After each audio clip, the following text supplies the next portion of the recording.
ভাই রে, সত্যি কথা বলতে এমন একটা পরিস্থিতিতে পড়ে গিয়েছিলাম, এমন একটা সিচুয়েশনে পড়ে গিয়েছিলাম যে আমি বাধ্য হয়ে বং মিডিয়া মানে উজ্জ্বলদার কাছে কাকুতি মিনতি করে একটা আর কি তার ফোন বাজারে জব চেয়েছিলাম।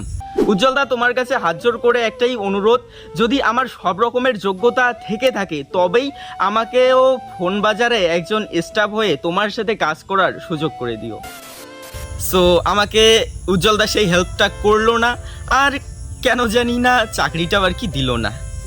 সুপ্রিয় দর্শক শ্রোতা, যারা যারা আমাকে সাপোর্ট করো, আমাকে ভালোবাসো, তোমাদেরকে আমি পুরো ঘটনাটা আর কি খুলে বলতে চাই। হ্যাঁ, অ্যাকচুয়ালি আমি আগে ইউটিউবে ভিডিও বানাতাম। আমার ইউটিউবে একটা চ্যানেল ছিল, যেই চ্যানেলে 50,000 সাবস্ক্রাইবার ছিল।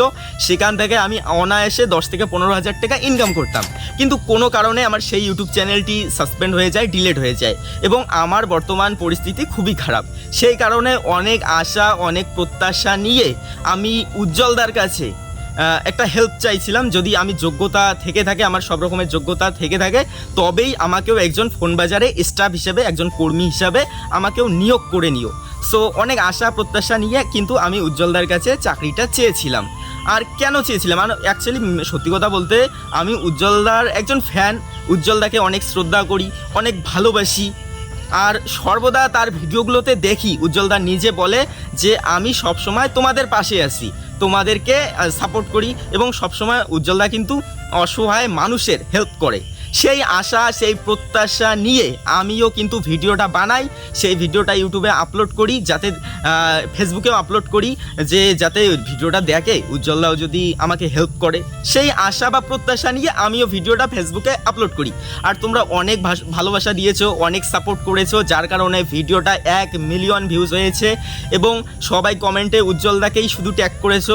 তারপরে উজ্জ্বলদা যোগাযোগ করে আমার সাথে, ফেসবুকে বলে যে নিশ্চয়ই হেল্প করব, আর ইউটিউবে কমেন্ট করে, ইউটিউবে বলে যে ঠিক আছে, আমি হচ্ছে আর কি জবটা দেখতেছি, আর হচ্ছে তুমিও একদিন ধামাল করবে, এটা বলেছিল, আর জবটা আমি দেখতেছি। কিন্তু তারপরও কিন্তু উজ্জ্বলদা আমাকে কেন জানি না দিল না জবটা, আমাকে আর কি হেল্পটা করলো না। সো দাদা, আমি তবু তোমার খারাপ চাইবো না, তোমাকে ভালোবাসি, তোমার প্রতি শ্রদ্ধাটা এখনও আছে। হ্যাঁ, না দিলে নাই, ওটা আর কি ভাগ্যে বোধহয় নাই। সো এখন কথা হচ্ছে, উজ্জ্বলদা নাই দেয় নাই, চাকরিটা না দেয় নাই, ঠিক আছে। হ্যাঁ, তো এখন তোমরা যারা আমার শুভাকাঙ্ক্ষী রয়েছো, আমাকে সাপোর্ট করো, যে আমিও যাতে ভবিষ্যতে উজ্জ্বলদার মতো একজন তার মতো স্তরে পৌঁছাতে পারি। যদি তোমরা সাপোর্ট করো, তোমরা পাশে থাকো, অবশ্যই সম্ভব। তো তোমাদেরকে আমি অনুরোধ করব, আমাকেও একটা সুযোগ করে দাও, যাতে উজ্জ্বলদার মতো আমিও একটু বড় পজিশনে উঠতে পারি চেষ্টা করে। তো সেই জন্য আগের চ্যানেল গিয়েছে, যদি তোমরা পাশে থাকো, তোমরা সাপোর্ট করো, অবশ্যই সম্ভব। অবশ্যই আগে 50,000 সাবস্ক্রাইবার ছিল, 5 লাখ সাবস্ক্রাইবার হবে যদি তোমরা সাপোর্ট করো। তো এর জন্য কি করতে হবে, ইউটিউবে নতুন চ্যানেল খুলেছি, সেই চ্যানেলের নাম দিয়েছি হাসিনুর ক্রিয়েশন। হাসিনুর ক্রিয়েশন, দেখো এই চ্যানেলটা, বানান দেখে নাও, স্পেলিং। এই চ্যানেলটাকে একটু সাবস্ক্রাইব করে দিও। আর হচ্ছে এখানে যে আমি ভিডিও বানাই, এখানে দেখো মিলিয়ন ভিউজ হচ্ছে। এখন অনেকেই আমার হেটার্সগুলো বলতে পারে, ভাই উজ্জ্বলদার নামে, উজ্জ্বলদাকে নিয়ে ভিডিও বানিয়ে তো মিলিয়ন ভিউজ ছাপতেছিস।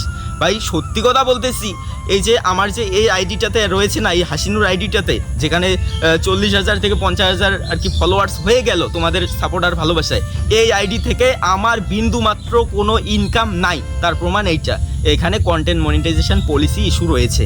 সো আমি ইনকাম করতে পারছি না, তবু ভিডিও বানাচ্ছি, কারণ তোমরা আমাকে অনেক ভালোবাসা দিচ্ছ, অনেক সাপোর্ট করতেছো, যার কারণে আমি আরও নতুন করে শুরু করার চেষ্টা করলাম। ফেসবুকেও এখানে হাসিনুর ওয়াইটিতে মাঝে মাঝে ভিডিও দিব, কিন্তু মেন ভিডিও দিব। আমি একটা নতুন পেজ খুললাম, সেই পেজের নাম দিলাম হচ্ছে এমডি হাসিনুর। এই পেজটাকে একটু ফলো করে রাখো, যারা যারা আমার শুভাকাঙ্ক্ষী, আমাকে ভালোবাসো, তারা এই এমডি হাসিনুরটাকে ফলো করে দিও। এখানে এখন থেকে রেগুলার ভিডিও পোস্ট করব। So tata, love you so much, love you all.